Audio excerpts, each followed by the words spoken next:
Assalamualaikum warahmatullahi wabarakatuh. Selamat malam semuanya. Yang saya hormati Ibu Hartati Eko Wardani dan Ibu Anita Sulistyorini selaku dosen pembimbing pada mata kuliah pengantar ilmu keolahragaan di offering A dan teman-teman yang saya banggakan. Kali ini kelompok 2 akan membahas topik yaitu respon terhadap sistem kardiovaskuler. Bimbing jalannya diskusi pada kali ini. Slide kedua.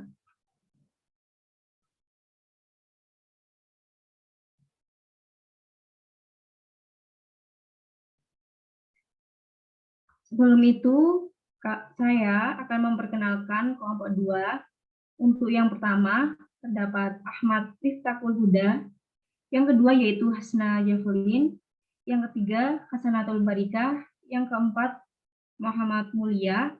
Yang kelima, Rama Eka Febriono. Dan yang terakhir, keenam yaitu Syahrul Gali Nuryanto. Selanjutnya akan dijelaskan oleh Ahmad Miftahul Huda. Untuk tempat dan waktu dipersilahkan. Pokok pembahasan materi 1. Arti respon kardiovaskuler olahraga. Materi 2. Keadaan saat dan sesudah olahraga. Materi 3. Respon terhadap kardiovaskuler. Materi 4. Cara menjaga sistem kardiovaskuler. Respon terhadap sistem kardiovaskuler. Respon olahraga adalah perubahan-perubahan yang terjadi pada sistem tubuh manusia pada saat setelah olahraga. Istilah kardiovaskuler berasal dari gabungan dua kata antara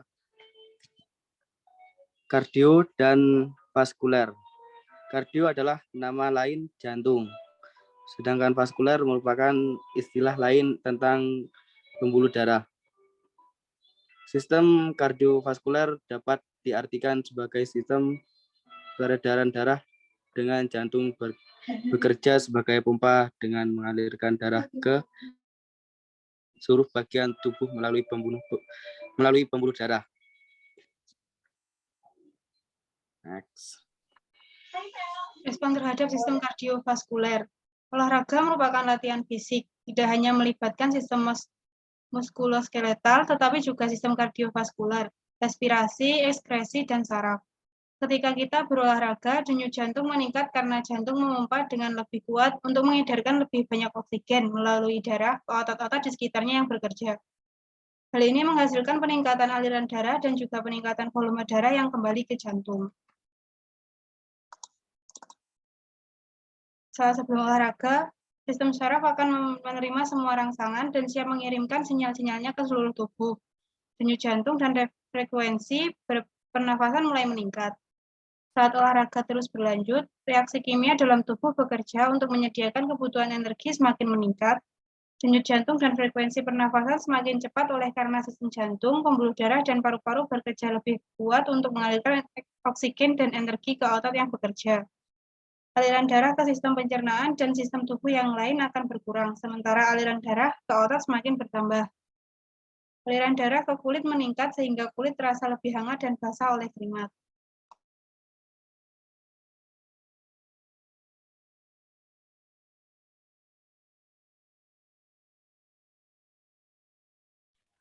Tiga, saat intensitas olahraga semakin berat. A. Denyut jantung terus meningkat mendekati kapasitas maksimal dan kekuatan pompa jantung menurun dan tidak efisien lagi. B. Frekuensi pernafasan terus meningkat. Oleh karena semakin banyak CO2 dan sisa metabolisme tubuh yang harus dikeluarkan oleh tubuh. C. Suhu tubuh semakin meningkat dan terjadi pendinginan otomatis dari tubuh melalui penguapan keringat di kulit. D. Kelelahan terjadi bila olahraga semakin berat, sementara tubuh tidak lagi mampu menyediakan pasokan oksigen dan energi serta menumpuknya sisa-sisa metabolisme dalam tubuh.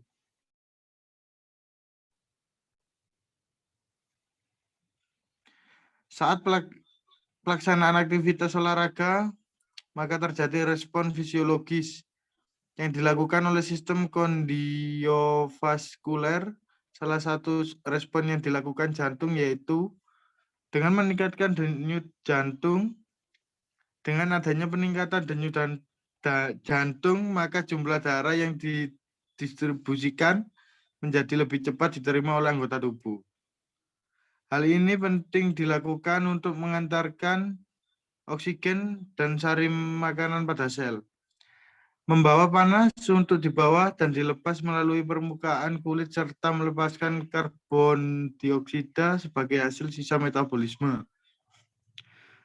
Vasodilatasi pada otot yang aktif atau melebarkan pembuluh darah sehingga dengan semakin lebar pembuluh darah maka semakin banyak pula jumlah darah yang dapat mengalir secara cepat melewati pembuluh darah.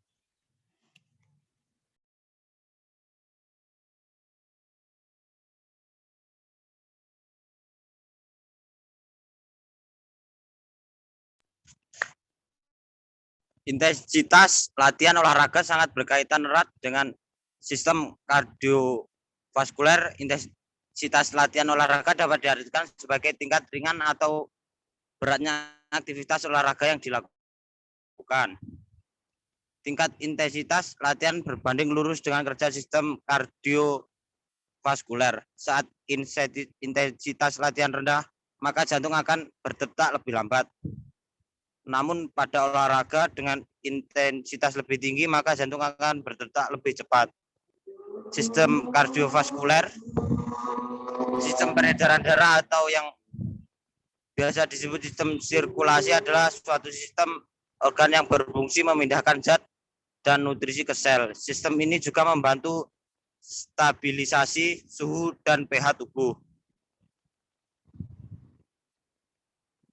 Tekanan darah merupakan tenaga yang digunakan darah yang dipompakan dari jantung untuk melawan tahapan pembuluh darah.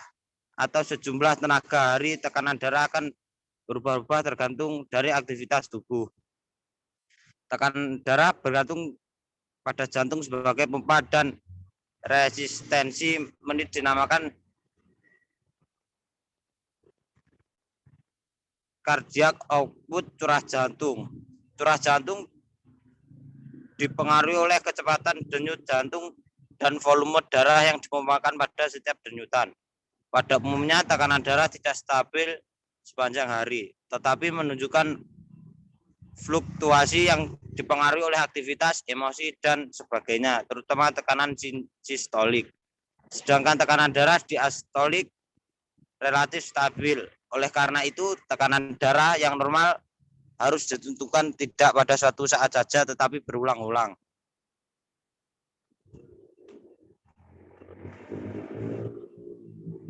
Cara menjaga kesehatan sistem kardiovaskular.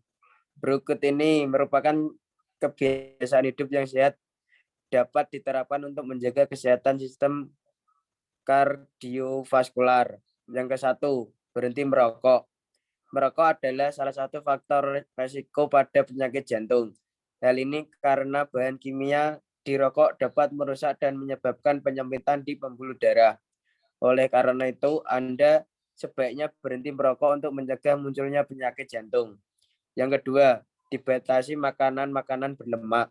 Terlalu banyak mengkonsumsi makanan tidak sehat, misalnya makanan yang banyak mengandung lemak jenuh dan lemak trans dapat meningkatkan kolesterol di dalam darah. Kolesterol yang menumpuk ini berpotensi menyumbat pembuluh darah jantung.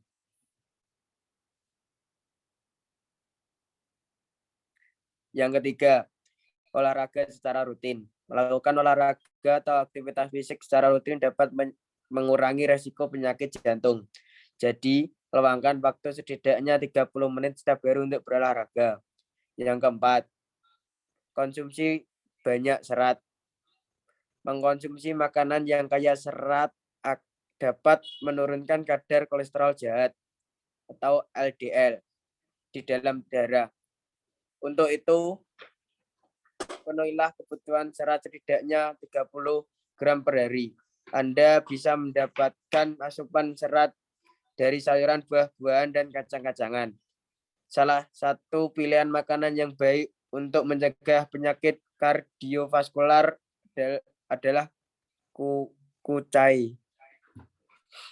Selain beberapa cara di atas, Anda juga disarankan untuk menjaga berat badan tubuh, istirahat yang cukup, mengelola stres, dan memeriksakan diri secara rutin ke dokter. Penyakit kardiovaskular tidak boleh dianggap remeh, karena dapat menimbulkan masalah yang serius pada seluruh bagian tubuh. Oleh karena itu, jagalah kesehatan jantung dan pembuluh darah Anda sebelum mengalami gangguan. Namun, jika Anda sudah memiliki gangguan pada sistem kardiovaskular, jalani pengobatan dan lakukanlah pemeriksaan rutin ke dokter sebelum terjadi komplikasi. Baik, itu tadi presentasi dari kelompok 2 mengenai respon terhadap sistem kardiovaskular. Semoga bermanfaat dan mohon maaf jika saya selaku moderator terdapat salah kata. Sekian dari kelompok kami. Wassalamualaikum warahmatullahi wabarakatuh. Waalaikumsalam warahmatullahi wabarakatuh.